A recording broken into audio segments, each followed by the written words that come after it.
welcome back to Shakhtar to Glory. Episode 27, I believe this is. I'm recording 3 on the bounce here just because I'm playing 3 games in a row and I'm just really getting into this save, and it's just really enjoyable save to do and a really enjoyable team to use. So we are here with our last Champions League game now. There's no league games or anything like that to catch up on. The last game was the Zoya game. So like I say, we've got the last league game against Porto. Before we go completely into that, if you're enjoying the content, enjoying the channel, drop me a like, drop me a sub, drop me a comment, all that good stuff. We won't dwell on that too much. We'll get right into the game. So we can see here we've got Fernandez and Leo suspended, Kiota out and Boracchia injured. They've got 6 players unregistered against our 4. They've got 3 players out injured and Douglas doubtful. Now obviously they've won the group already. We are currently sitting second, and a draw here will put us on 10 points, and assuming Dortmund beat Legia Warsaw, which they will, that will put them on 10 points as well. So we have the head-to-head, so the draw is all we need. A 0-0, boring 0-0, wouldn't make the greatest entertainment for this video, but it is something I will take nonetheless. But we're here to win. We don't with Shakhtar Donetsk, we don't do draws, we don't do 0-0s, we do wins. We do attractive football and we do winning games. So see the team there in front of us. We're going to stick with Yaremchuk up front. He did an amazing job against Dortmund.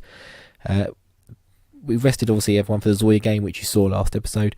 All those players come back in, pretty much the starting 11 from that Dortmund game, barring Alan Patrick has come in for Matheus Fernandes, and Samba comes in for Leo. So we'll just jump into it really. It's the usual bench as well. I think we got some good threats on the bench if we need them. Bit of pace, bit of energy. They're playing very deep. They've got Robert Pires in midfield. Rui Perez. I didn't expect it to be Robert Pires. He looks good though.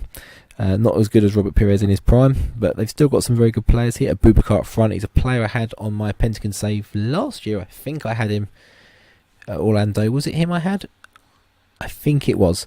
You've got Leon at left back, who we're familiar with. A few others there. Afonso Sousa, I signed on my Palace save at the start of this game. He didn't really do much. We'll jump into this game. So we'll do the team talk. Porto have won 4 of the last 4 games. If we want the best, we can deny them here. I'll hand over and we'll go again. So we're back in our orange kit. Obviously we played in the Dortmund game in our white kit. They're in their traditional blue of Porto here, but we're at home. I fancy us to certainly put more of a fight than we did in the first game. I think we pretty much rolled over them in the first game at their ground. It wasn't a good performance at all, and so far it isn't looking great here either. We have reverted to the dropping the attacking midfielder down to the DM role. I'm pretty sure we did. I wasn't even looking at the team then as I was saying that, so I need to double check it. I meant to try and do a similar job as what we did to Dortmund. Just try and stifle them and work our way into the game that way. But they are knocking the ball about quite nicely here. And Bubakar's through and he puts it wide. Yeah, we did indeed drop the DM into this lineup. Glad about that. I really didn't want to have to make a change just to do that, because my change wants to be switching him to an attacking midfielder if we need him.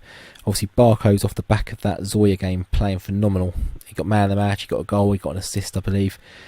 He had a really good game. But so far, it is actually going to plan 0-0. I don't like sitting on 0-0 or playing for a draw, because it could go wrong at any time. Now, where are Dortmund? They are winning. Yarmolenko has given them the lead. I'm not expecting a hand here from Legia Warsaw. He didn't really enjoy that talk too much, but it didn't seem to do any damage either. So if we can just kick on and get something out of this game, just not lose a silly goal would be ideal. Not lose a red card, anything like that. I'd be happy for no more highlights and to win to get the 0-0 draw. And they're still knocking it about around the back. They've created some space here, but we do win it back. And Yaremchuk, Samba plays it through, and Yaremchuk again. He's just come into life in these last few Champions League games. The last game against Dortmund, he was the saviour for this team and really got us ticking over. And he looks like he's going to be a really good player for us. Gives us another option, another outlet, especially in this one striker up top formation. I'm not quite sure any of the others we've got are quite ready for that role. in the big games just yet. Dortmund take a 2-0 lead here, so I mean that's done. But we've got a winning position here. We can still gives us a bit of breathing space more than anything. I expect Porto to come at us with a bit here. I don't know how this team looks like compared to their starting 11, if it is their starting 11. They brought on Alfonso Sousa, suggesting perhaps not, because he's only like an 18-year-old with very little playing time. We've got a lot of yellow cards here, but with 15 minutes to go, I think we might take a few of them off. So who's key for us to not get sent off? We can bring Ordetz on. We can bring Cerner on. We'll have Leo back. Malyshev is, but we haven't really got an option for him. Arabidze for Boyachuk will be the other one. As we nearly go close with a second goal then. And we get the ball back with 10 minutes to go. We're building again here. We don't really do much with it. Bubakar's very deep. I think he has been shunted out to a wide position, and this guy's playing up front now, but Shevchenko with a very good save. And another wild shot from them. They're just taking pot shots now, really. We're not letting them into our box, which is the ideal thing. I think they're a team that likes to play into the box by the looks of it. I think they have changed shape perhaps here as well, but we're coping well enough. I might be wrong with the shape thing. I think they were 4-2-3-1 to start with. And we get the ball back here. We're playing very well, but we do seem to be always having to tackle with the players on the bookings, which is not ideal. Don't want a red card. More for the next games as much as anything, not just this game. I mean, a draw here would be enough, so I doubt they're going to get 2 in these last few minutes. You never know, but I doubt it. But we've got the ball. We're just knocking it around quite nicely. Still an attacking. I should have looked at that really. We got the goal, but we did enough. We did enough, and that does put us through. Now we'll have a little look and see when the draw is. I don't think it's going to be before we get 1.3. We narrow the game. We'll send the assistant to the press conference. We do qualify. Calendar. When is the Champions League draw? I don't know why it's showing me August straight off the bat.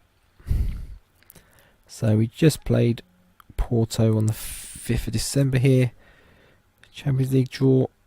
It is here after the Donetsk game. So yeah, what I think we'll do, we will play through the Zerka game here. We'll play this offline. I think we'll come back for the Kiev game. We'll come back for the Donetsk game, and then with the Donetsk game, we'll chuck in the Champions League draw as well, and we'll see who we get in the second round. So until then, I'll see you later.